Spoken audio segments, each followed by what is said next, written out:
Hello friends आज की video काफ़ी ज़्यादा स्पेशल रहने वाली है क्योंकि आज मैं आपके साथ कुछ ऐसे स्टडी टिप्स शेयर करने वाला हूँ जो साइंटिफिकली प्रूवन है कि ये काफ़ी ज़्यादा इफ़ेक्टिव होते हैं और आपको पढ़ाई करने में कंसंट्रेशन बढ़ाने में काफ़ी ज़्यादा हेल्प करेंगे।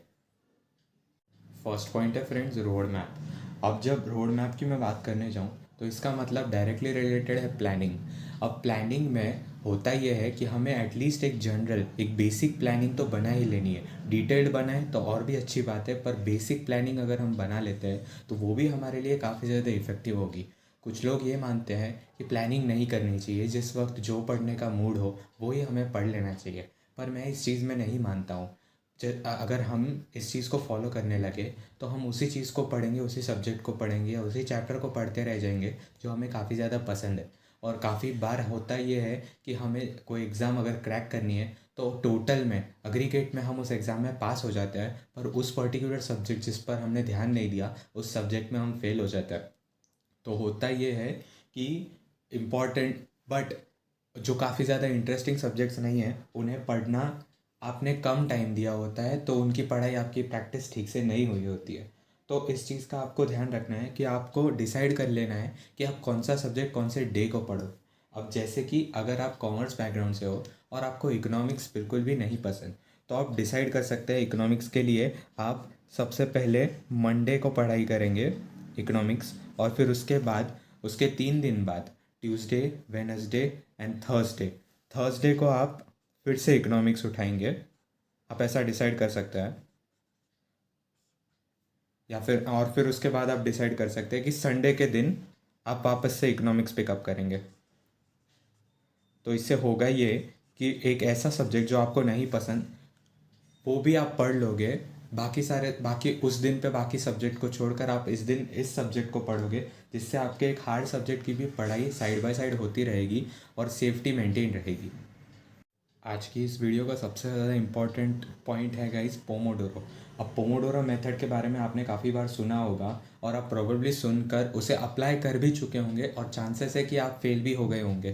तो अब मैं चाहता हूँ कि आप वापस से उस मेथड को एक बार रिव्यू करें, मेरे पॉइंट ऑफ व्यू से उस टेक्निक के बारे में आप आज सुने। पोमोडोरो सेशन में बेसिकली करना ये होता है, जो सबसे ज़्यादा फेमस है, अब मैं आपको उस चीज़ के बारे में बता रहा हूँ। आपको 25 मिनट्स तक कोई एक काम ही करना होता है। 25 मिनट्स, चाहे वो पढ़ाई हो, लैपटॉप रिलेटेड वर्क हो, कोई भी काम हो, लेक्चर में भी अगर रिकॉर्डेड लेक्चर है तो ऑफकोर्स, तो आपको 25 मिनट्स तक वो काम करना है। और इन 25 मिनट्स के दौरान आपको सिर्फ एक ही काम पर फोकस करना है, कोई और काम नहीं करना है। अनदर इम्पॉर्टेंट पॉइंट हियर कि इसके दौरान आपको कोई भी अगर डिस्ट्रैक्शन आ रहा है, आपके मन में ऐसा आया कि इस चीज़ को लेके मैं डिस्ट्रैक्ट हो रहा हूँ, या ये थॉट्स मेरे मन में आ रहे हैं, या ये काम मुझे पढ़ाई करने के बाद उठने पे ये काम करना है, तो आपको इन सारे पॉइंट्स को कहीं पे लिख देना है। चांसेस है कि आप इसे बुक के लास्ट पेज पर भी लिख सकते हो पेंसिल से। It won't take much time, but आपको शॉर्ट में ये लिख लेना है, या तो फिर आपका माइंड आपको वही चीज़ को लेकर परेशान करता रहेगा और जब वो 25 मिनट हो जाए या वॉट एवर यू स्केड्यूल्ड, तब वो काम आपको कर लेना है। अब इन 25 मिनट के बाद आपको क्या करना है? इन 25 मिनटों के बाद काफ़ी लोग ये कहते हैं कि आपको कंपलसरीली एक ब्रेक लेना है, 5 मिनट का ब्रेक। पर मैं इस चीज़ में नहीं मानता हूँ, और एक दो जगह पर मैंने ये सुना भी है कि अगर 25 मिनट के बाद आपको फिर भी प्रोडक्टिव फील हो रहा है, 25 मिनट बहुत ज़्यादा कम होते हैं गाइस, तो चांसेस काफ़ी ज़्यादा बनते हैं कि आपको इसके बाद भी पढ़ने का मन करेगा, प्रोवाइडेड आप आपके गोल को लेके सीरियस हो तो आपको मन करेगा पढ़ने का या काम करने का। तो अगर आप प्रोडक्टिव फील कर रहे हो तो अब आपको जितनी देर पढ़ना है आप पढ़ सकते हो। इस 25 मिनट के बाद अगर आप 5 मिनट भी एक्स्ट्रा पढ़ लेते हो, ये 5 मिनट भी काफ़ी ज़्यादा कंट्रीब्यूट कर जाएंगे। इन नो वर्ड्स आपको पता भी नहीं चलेगा कब ये 5 मिनट एक्स्ट्रा आपको काम आ गए। तो आपको और काम करते रहना है, जब तक आप बोर नहीं हो जाते तब तक आपको काम करते रहना है और फिर उस काम को आपको छोड़ना है। अब या फिर अगर आप थक चुके हो या सब्जेक्ट ही ऐसा है या आप उसे नहीं पढ़ पा रहे हो, like whatsoever reason, it's absolutely normal, तो आपको 5 मिनट का एक ब्रेक लेना है। 5 मिनट के ब्रेक के दौरान कोई और चीज़ हो ना हो, आपको दो चीज़ें ज़रूर करनी है। आपको पानी पीना है, आपको कुछ भी करके पानी पीना है इन 5 मिनट के दौरान। बिकॉज एक रूल हमेशा फिक्स कर लीजिए, dehydration is equal to laziness. Dehydration is equal to laziness, आपके बॉडी में पानी की कमी होना और लेजीनेस, आलस करना, इन दोनों चीज़ों का डायरेक्ट संबंध है, डायरेक्ट कनेक्शन है। तो आपको पानी पीना ही है। अनदर थिंग जो आपको इसके साथ करनी है कि आपको इन 5 मिनटों के दौरान वॉक करना है। वॉक करने के लिए आपको घर के बाहर जाने की बिल्कुल भी ज़रूरत नहीं है। इनफैक्ट आयल से नहीं ही जाना है आपको घर के बाहर, घर के अंदर ही आपको एक रूम से दूसरे रूम, हॉल से किचन, हॉल से अपने रूम, बस आपको वॉक करते रहना है इन 5 मिनटों के दौरान। इस आपको इस बात का ध्यान रखना है कि ये 5 मिनट का ब्रेक बिल्कुल भी एक्सटेंड ना हो। आप ज़्यादा से ज़्यादा पाँच, जब ये 25 मिनट के 2 से 3 सेशन हो जाएंगे तब आप एक लंबा ब्रेक आप ले सकते हो, प्रॉब्ली आधे घंटे का ब्रेक। पर तब तक एटलीस्ट 2 सेशन आपको कंटिन्यूसली इस तरीके से कंटिन्यू रखना है, और फिर जाके एक आधे घंटे का या थोड़ा उससे बड़ा ब्रेक आप ले सकते हो। और एक और इम्पॉर्टेंट चीज़ कि अगर प्रोडक्टिव आपको रहना है और पोमोडोरो टेक्निक को यूज़ करना है, तो इसके लिए मैं आपको 2 बहुत ही ज़्यादा इम्पॉर्टेंट एप्लीकेशंस के बारे में मैं आपको बताने वाला हूँ। एक तो वेबसाइट है, वेबसाइट का नाम है tomatotimer.com, tomatotimer.com। हालांकि इसे मैंने यूज़ नहीं किया है, मैंने सुना है इसके बारे में, आप ट्राई कर सकते हो। पर दूसरा जो मैं खुद यूज़ करता हूँ वो है Tide app, TIDE, Tide app. एक बार डाउनलोड करके देखिए, आप समझ जाओगे कि ये इतना इंपॉर्टेंट क्यों है। इट्स एब्सोल्युटली अमेजिंग, आप बस एक्सप्लोर करते रह जाओगे। उसका पेड वर्जन भी है, पर उसके फ्री वर्जन में भी enough, more than enough features है, तो एक बार उसे ज़रूर ट्राई करके देखिए। नेक्स्ट पॉइंट है फ्रेंड्स, क्विजेस। हालांकि इस चीज़ को मैंने कभी प्रैक्टिस नहीं किया है, पर मैंने काफ़ी ज़्यादा बुक्स में इसकी इम्पोर्टेंस पढ़ी है और काफ़ी ज़्यादा टॉपर्स को इसके बारे में बात करते हुए और इसे अप्लाई करते हुए सुना है।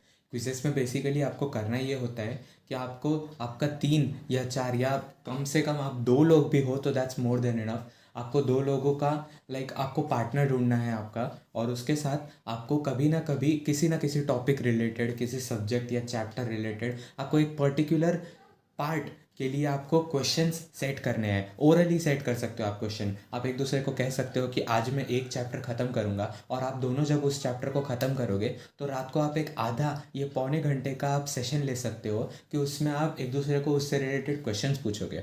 और उन क्वेश्चंस के दौरान होता ये है कि आपको रिपोर्टिंग करनी है आपके फ्रेंड को या आपके पार्टनर को कि आप दिन भर में इतनी पढ़ाई कर लोगे, और उसे आपको आंसर करना है। अब होगा ये कि जब रिपोर्टिंग वाली चीज़ मन में होती है या किसी चीज़ को बताना है, आपको प्रूव करना है, ये चीज़ जब आपके मन में होती है तो आप ऑटोमेटिकली मेहनत कर लेते हो। आप पढ़ क्यों नहीं पाते हो, उसका मेन रीज़न यही होता है कि ये स्टडी आपको दिखानी नहीं है, किसी को रिपोर्ट नहीं करनी है। आज का काम अगर आपने नहीं किया तो आपको कोई पूछने वाला नहीं है, ये सबसे बड़ी प्रॉब्लम है। दैट इज़ वाई जो नॉन कॉलेज कोर्स होते हैं इनमें पढ़ाई ज़्यादा नहीं कर पाते हैं स्टूडेंट्स, क्योंकि इन्हें रिपोर्टिंग करने के लिए कोई होता ही नहीं है। पर जो college related, classes related courses होते हैं, तो उन कोर्सेस में बच्चे काफ़ी ज़्यादा पढ़ लेते हैं, क्योंकि उन्हें रिपोर्ट करना होता है, टीचर्स को असाइनमेंट सबमिट करने होते हैं, टेस्ट्स वगैरह देने होते हैं। तो इट्स एक्सट्रीमली इंपॉर्टेंट कि आप क्विजेस सेट करें अपने फ्रेंड के साथ या पार्टनर के साथ, कोई ना कोई इंटरेक्शन करें, क्वेश्चंस उन्हें पूछते रहें। जैसा मैंने एग्जांपल दिया आप वैसा भी कर सकते हो। ट्रस्ट मी गाइस, काफ़ी लोगों से मैंने सुना है और ये काफ़ी ज़्यादा इफेक्टिव भी है। फोर्थ पॉइंट है गाइस, प्रॉब्लम्स। अब प्रॉब्लम से मेरा मतलब लाइफ प्रॉब्लम्स नहीं है, जो क्वेश्चंस होते हैं, प्रॉब्लम्स होते हैं, सम्स होते हैं, मैं उनकी बात कर रहा हूँ। आपको ज़्यादा से ज़्यादा प्रॉब्लम सॉल्व करने हैं, उनका आंसर निकालना है। मे बी वो इतने ज़्यादा एग्जाम पॉइंट ऑफ व्यू से रिलेटेड ना हो, हालांकि आपके कंसेप्ट से रिलेटेड होने चाहिए, आपकी बुक से रिलेटेड होने चाहिए, पर एग्जाम पॉइंट ऑफ व्यू से इंपॉर्टेंट होने वो ज़रूरी नहीं है। प्रॉब्लम से होता ये है कि आपका माइंड उस कंसेप्ट को, उस टॉपिक को अडॉप्ट करने की कोशिश करता है अलग अलग एंगल से। अब आप एक टॉपिक से रिलेटेड समझ लीजिए लॉ है, वो लॉ का एक टॉपिक है आर्टिकल्स ऑफ एसोसिएशन। अब ये आर्टिकल्स ऑफ एसोसिएशन हर एक कंपनी बनाती है और अपनी वेबसाइट पर पब्लिश करती है। अब इससे रिलेटेड कुछ क्वेश्चंस होते हैं बुक के अंदर, उन क्वेश्चंस को आप सॉल्व कर लीजिए। कंसेप्ट देखने के बाद खुद आंसर करने की कोशिश कीजिए, ज़्यादा से ज़्यादा उसके MCQs प्रॉब्लम सॉल्व करने की कोशिश कीजिए। When there is a problem आपके लाइफ में, अगर कोई भी प्रॉब्लम आती है और जब आप उसका सॉल्यूशन निकालते हो तो वो चीज़ आपको लंबे समय तक याद रहती है, रैदर देन कोई चीज़ आपके लाइफ में जस्ट जनरली हो गई तो वो चीज़ आपको इतने लंबे टाइम तक याद नहीं रहती है। सेम क्वेश्चंस का केस होता है, आप जब क्वेश्चन को देखते हो, उस पर फोकस करते हो, 2 मिनट उसके बारे में सोचते हो और फिर आप उसका आंसर निकालते हो, तब वो चीज़ आपके आपके दिमाग में लंबे समय तक बैठ जाती है और एग्ज़ाम के टाइम आपको ये काफ़ी ज़्यादा हेल्प करेगा। So friends, that is it for today. अगर आपको इन सारी बुक्स का नॉलेज चाहिए हो यूट्यूब वीडियो के थ्रू, तो आप प्लीज़ मेरे चैनल को सब्सक्राइब कर दीजिए और बेल आइकन को भी क्लिक कर दीजिए सो दैट इन सारी बुक्स का नॉलेज मैं आपके साथ शेयर कर सकूँ। एंड अगर आज की वीडियो से आपको कुछ भी सीखने मिला है तो प्लीज़ लाइक दिस वीडियो। अगर आपको लगता है कि कोई है आपका दोस्त या एनीवन जिसको इस इन्फॉर्मेशन के बारे में जानने की ज़रूरत है तो आप प्लीज़ उसे मेरे चैनल के बारे में बताइए या इस वीडियो के बारे में बताइए। So I will see you in the next video. Thanks for watching.